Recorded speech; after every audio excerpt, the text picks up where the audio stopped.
Hello and welcome आपका एक बार फिर से मेरे YouTube channel Uttarakhand study with Lakshman में। तो दोस्तों, जैसे आप लोगों को पता है कि आजकल जो है कनिष्ठ सहायक की नई भर्ती आ रखी है जिसमें लगभग 751 पद है। ठीक है, तो ऐसी पहले भी भर्ती आती 746 के आसपास। तो ये बहुत अच्छी अपॉर्चुनिटी आप लोगों के पास, बहुत सारे पद है, मतलब 751 पद बहुत होते हैं। ठीक है, तो इसके जो इसका जो सिलेबस है, आज उस सिलेबस के बारे में चर्चा करेंगे। और एक चीज़ ध्यान रखना, इससे पहले जो कनिष्ठ सहायक का एग्ज़ाम हुआ था वो यूकेपीएससी ने कराया था। ठीक है, और उसमें साइंस भी था, और आपके जो रीजनिंग वाला पोर्शन था वहाँ पे 10 नंबर के उन्होंने मैथ्स के क्वेश्चन ऐड कर रखे थे। तो इस बार जो आपका कनिष्ठ सहायक का पेपर होगा, एक तो इसमें आपके मैथ्स के क्वेश्चन नहीं होंगे और साइंस भी इसमें नहीं होगी। ठीक है, तो हमारा जो सिलेबस होगा उसमें क्या क्या होगा और क्या क्या हमें पढ़ना है, अभी मतलब अभी टाइम तो कम है, सारा तो नहीं पढ़ सकते, लेकिन क्या क्या हमें 2-3 महीने के अंदर कवर करना है, तो वो सब चीज़ें मैं आपको यहाँ पे बताऊँगा। ठीक है, तो चलो सबसे पहले शुरू करते हैं हिंदी से।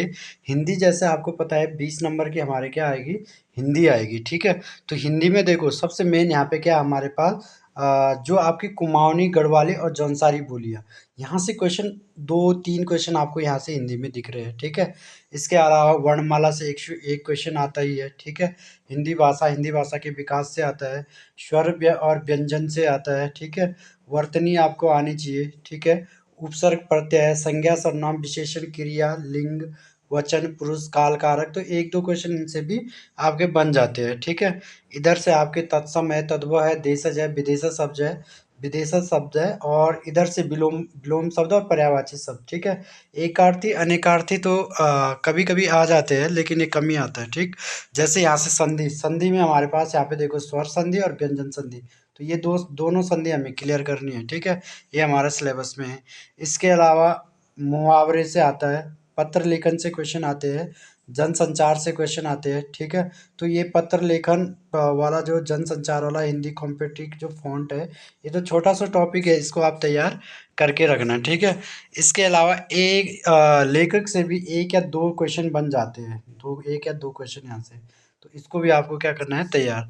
तो हिंदी में मेन तो मैंने आपको बता दिया आपको क्या क्या करना है। ठीक है, हिंदी भाषा का विकास, यहाँ पे प्रमुख बोलियों पे ध्यान देना है, वर्णमाला वाला चैप्टर अच्छे से करना है, संधि विच्छेद अच्छे से करना है, तत्सम, तद्भव, देशज, विशेषज और विकारी और अविकारी शब्द। ठीक है, उपसर्ग, प्रत्यय, मुहावरे, लोकोक्तियाँ और पत्र लेखन वाला, और हिंदी साहित्य में ये वाले। ठीक है, तो यहाँ से आपके अच्छे क्वेश्चन आते हैं। ठीक है, चलो इसके बाद आ जाओ, दूसरा है सामान्य ज्ञान। सामान्य ज्ञान हमारे पास आता है 40 नंबर का। ठीक है, सामान्य ज्ञान क्या आता है हमारा, 40 नंबर का आता है, और इसमें सबसे पहले इन्होंने देख रखा है मानसिक योग्यता एवं तर्क शक्ति, यानी कि रीजनिंग। रीजनिंग जो हमारे यहाँ पे रीजनिंग के क्वेश्चन बनते हैं, वो 8 से 10 क्वेश्चन बनते हैं, मतलब 8 तो मिनिमम होंगे, और मैक्सिमम ये मान के चलो 10 क्वेश्चन आपको रीजनिंग के मिल सकते हैं। तो रीजनिंग के जो सबसे मेन मेन टॉपिक है वो कौन कौन से, मैं आपको बता देता हूँ। सबसे मेन है दर्पण, जल प्रतिबिंब, श्रृंखला है। ठीक है, यहाँ से आपको आकृतियों की गिनती, मतलब त्रिभुज में कितने, वर्ग में कितने, ये आना चाहिए। ठीक है, इसके अलावा यहाँ पे आपको वर्णमाला का परीक्षण, कूट लेखन आना चाहिए। ठीक है, श्रृंखला वाला आना चाहिए, क्रम व्यवस्था परीक्षण रैंकिंग वाला है, दिशा का आना चाहिए, दिशाओं से रिलेटेड क्वेश्चन आते हैं। ठीक है, ब्लड रिलेशन मोस्ट इम्पोर्टेंट है, रक्त संबंधी। ठीक है, और यहाँ से और क्या आ सकते हैं आप कि वेन डायग्राम, वेन डायग्राम से भी हमारे पास क्वेश्चन आते हैं, वेन डायग्राम से। ठीक है, इसके अलावा इधर से हमारे पास क्या आता है, एक आता है न्याय निगमन, और एक आता है कथन निष्कर्ष। ठीक है, और एक आता है कैलेंडर, कैलेंडर। ठीक है, और ये इनपुट आउटपुट डिवाइस अगर आप पढ़ोगे तो ये कंप्यूटर में भी हो जाता है आपका, और रीजनिंग में भी ये काम आ जाएगा, तो इसको भी बैठ कर देना। ठीक है, और एक बैठक परीक्षण, बैठक परीक्षण। तो लगभग इतने टॉपिक में से आपको ये 8-10 टॉपिक तैयार करने हैं। ठीक है, लगभग इन्होंने 12 इधर दे रखे हैं, और यहाँ पे आपके कितने, 30 टॉपिक दे रखे हैं, तो यानी कि 40-45 का टॉपिक है। तो आपको सिर्फ 10-12 ऐड करने हैं। देखो, एक वेन डायग्राम हो गया आपका। ठीक है, दूसरा आपका ब्लड रिलेशन हो गया, तीसरा यहाँ से न्याय निगमन, कथन निष्कर्ष 4, और एक कैलेंडर 5 ये हो गया आपका। ठीक है, इसके अलावा ये डायरेक्शन हो गया आपकी, दिशा वाला, रैंकिंग हो गया आपकी 7। ठीक है, ये सादृश्यता आनी चाहिए, ये भी आपकी, इसको देख लेना क्या होता है, किस तरह से क्वेश्चन आते हैं। ये आना चाहिए, ठीक है। वर्णमाला वाला आना चाहिए, कूट लेखन आना चाहिए।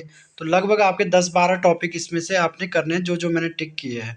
इसमें से कुछ जो वीडियो है वो रीजनिंग की मैंने बना भी रखे हैं, तो आप मेरे यूट्यूब चैनल पे इसे देख सकते हो। लगभग 9-10 वीडियो है, और बिल्कुल शॉर्ट में मैंने यहाँ पे समझा रखा, मतलब जिनको रीजनिंग नहीं आती है वो आराम से कर लेंगे, ठीक है।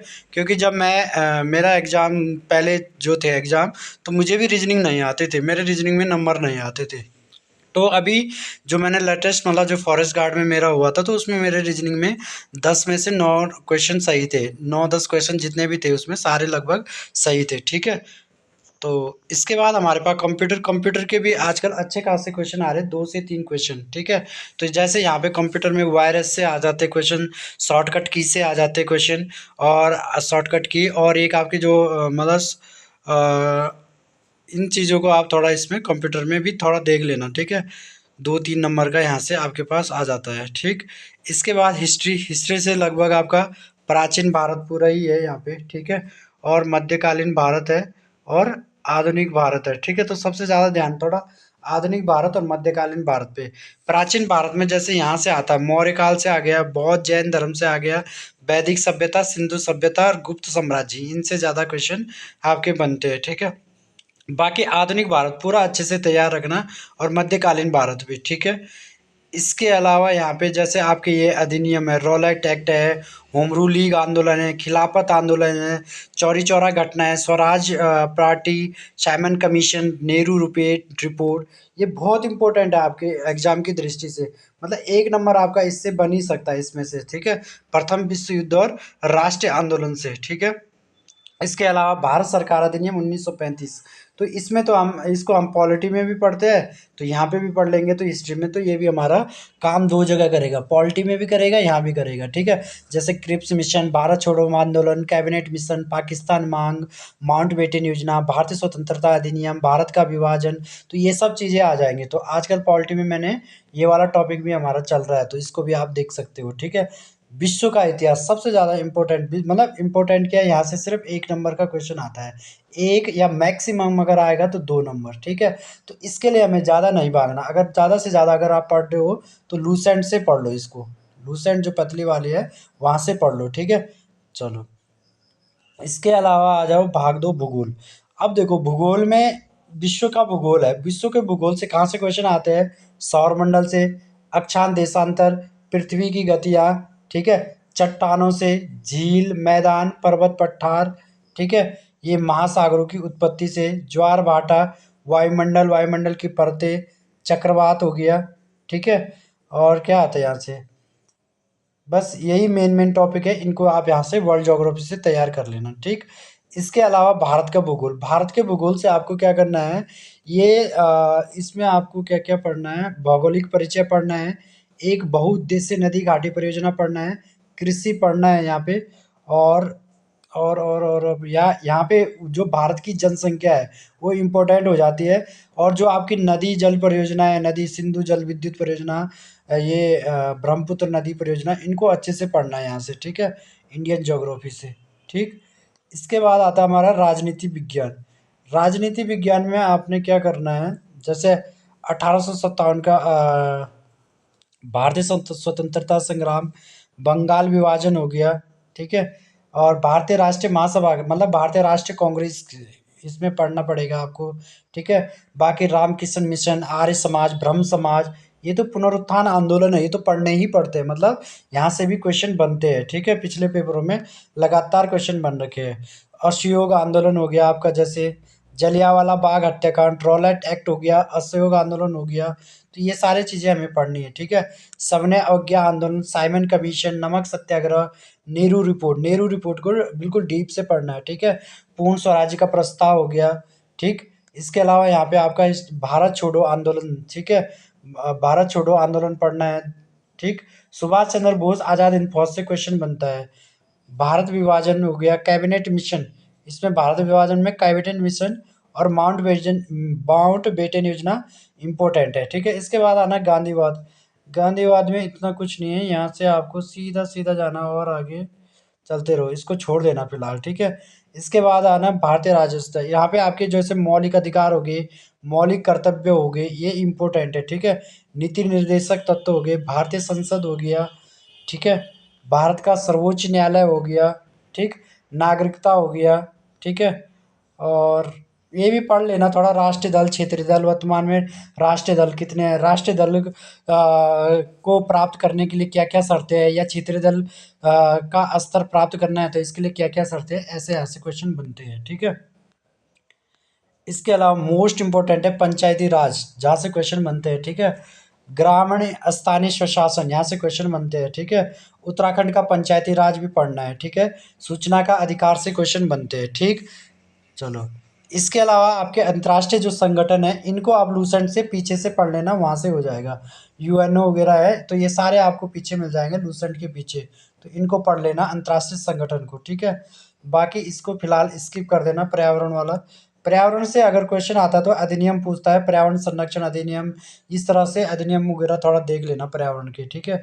इनको रहने देना, मानव द्वारा ये शास्त्रों की ओर, भूमंडलीकरण, इनको छोड़ देना फिलहाल। और इसके बाद आना आप सार्क पे, सार्क जरूर पढ़ना है, ठीक है। सार्क को जरूर पढ़ना है। अब आ जाओ अर्थशास्त्र। देखो अर्थशास्त्र में हमारे पास एक तो गरीबी से क्वेश्चन आते हैं, गरीबी निवारण से। बैंकिंग से हमारे पास क्वेश्चन आते हैं, बैंकिंग, बैंकिंग कहाँ दे रखा है, ये योजनाएं होगी, ठीक है। और क्या आता है आपके पास, कृषि होगी, भारतीय अर्थव्यवस्था की विकास व्यवस्थाएं होगी, और औद्योगिक विकास, ठीक है। तो इन चीज़ों को पढ़ लेना, और साथ में मुद्रा और बैंकिंग, मुद्रा और बैंकिंग, तो यहाँ से भी सारा नहीं, विश्व व्यापार संगठन WTO पढ़ लेना यहाँ से, ठीक है। 1 2 3 4 5 6 7, 6 7 टॉपिक इनको इकोनॉमिक्स से पढ़ लेना, ठीक है। अगर टाइम मिलता है तो सारे पढ़ लो, नहीं मिलता है तो मेन मेन, जैसे गरीबी निवारण, रोजगार हो गया, ठीक है। विश्व व्यापार संगठन हो गया, कृषि विशेषताएं होगी, औद्योगिक विकास हो गया, भारतीय अर्थव्यवस्था की विशेषता होगी, मुद्रा और बैंकिंग होगी। तो इतने टॉपिक भी आप यहाँ से तैयार कर लेते तो आपका ये सही हो जाएगा, ठीक है। अब देखो, राष्ट्रीय अंतर्राष्ट्रीय का करंट अफेयर्स, इसके लिए मैं ज़्यादा नहीं बोलूँगा क्योंकि यूके SSC करंट अफेयर्स बहुत कम पूछता है, तो 1 से 2 क्वेश्चन यहाँ पे आ सकते हैं। तो इसका कुछ भरोसा नहीं है कि वो इस साल का दे या पिछले साल का दे, तो इसको आप अगर टाइम है तो पढ़ लेना 1 साल का, और नहीं है तो स्किप भी कर सकते हो, ठीक है। इसके बाद आ जाओ, सबसे मेन है जो उत्तराखंड। उत्तराखंड हमारा यहाँ पे 40 नंबर का आता है, ठीक है। तो उत्तराखंड में हमारा, उत्तराखंड का भूगोल हमने पढ़ना है पूरा, ठीक है। उत्तराखंड का इतिहास पूरा पढ़ना है, और ये उत्तराखंड का इतिहास मैंने अभी क्या है स्टार्ट कर रखा है, जिसकी 4 वीडियो मेरे यूट्यूब चैनल पे आ गई है, तो उसको आप वहाँ से पढ़ सकते हो, ठीक है। और जो मैं पढ़ा रहा हूँ ना आपको, बिल्कुल फैक्ट बेस पढ़ा रहा हूँ, मतलब जो सीधा इम्पोर्टेंट है सारे पॉइंट, ठीक है। कोई कहानी नहीं, कुछ नहीं, अगर मैं कहानी बताने लग गया तो वीडियो बहुत लंबी हो जाती है, इसलिए जो मेन मेन चीज़ें वही मैंने वहाँ पे क्या है बता रखी है, ठीक है। इसके अलावा आपके ये उत्तराखंड के जल स्रोत वगैरह हो गए, इकोनॉमिक्स उत्तराखंड की, यहाँ से बहुत क्वेश्चन आ रहे हैं। यूके SSC भी यहाँ से क्वेश्चन पूछने लग गया, ठीक है, उत्तराखंड की अर्थव्यवस्था से। तो यहाँ से जैसे आपको ने बजट तैयार करना है, आर्थिक सर्वेक्षण रिपोर्ट जो है वो तैयार करनी है, ठीक है। और यहाँ पे जो भी मतलब वर्तमान में कुछ चेंजेज हो रहे कृषि में, तो वो कृषि नीतियाँ देखनी है, ठीक है। बस इसके अलावा यहाँ पे उत्तराखंड की संस्कृति से क्वेश्चन आ रहे हैं, जैसे भाषा, बोली, लोक नृत्य, लोक शिल्प, लोक कला, लोक संगीत, इनसे, ठीक है। उसके अलावा आपको क्या पढ़ना है, उत्तराखंड में पर्यटन हो गया, ठीक है। यहाँ से क्वेश्चन आ रहे हैं उत्तराखंड के। और उत्तराखंड का करंट अफेयर्स, उत्तराखंड का करंट अफेयर्स तो मैं ये बोलूँगा, अगर हो सकता है तो 2022, 2023 और 24 का तो कंप्लीट, 21, 22 और 23 का जो जो आपको मेन मेन लगता है वो भी नोट कर लो, क्योंकि यहाँ पे जो करंट अफेयर्स है वो पुराना भी पूछा जा रहा है, ठीक है। 24 का उत्तराखंड का पूरा करना, क्योंकि उत्तराखंड के करंट अफेयर्स के क्वेश्चन अच्छे खासे आपके मतलब 40 में 4-5 तो बन ही जाते हैं, ठीक है। तो इस तरह से आप तैयारी करना। और ये हमारा इसका सिलेबस था जो मैंने आपको बताया, यही सिलेबस आपका उत्तराखंड पुलिस का होने वाला है, उत्तराखंड फॉरेस्ट गार्ड का भी यही सिलेबस है, व्यक्तिक सहायक का भी यही सिलेबस है। तो ऐसे ही आपने पढ़ना है, हर चीज़ के लिए, हर पेपर के लिए एक ही सिलेबस है, ठीक है। तो इसी को पढ़ते रहना है, ठीक। तो इसी तरह की जानकारी के लिए जुड़े रहे मेरे YouTube channel Uttarakhand study with Lakshman से। धन्यवाद। अगर वीडियो पसंद आते तो वीडियो को शेयर ज़रूर करो, चैनल को सब्सक्राइब भी करो, और वीडियो को लाइक भी करो, ठीक है। धन्यवाद।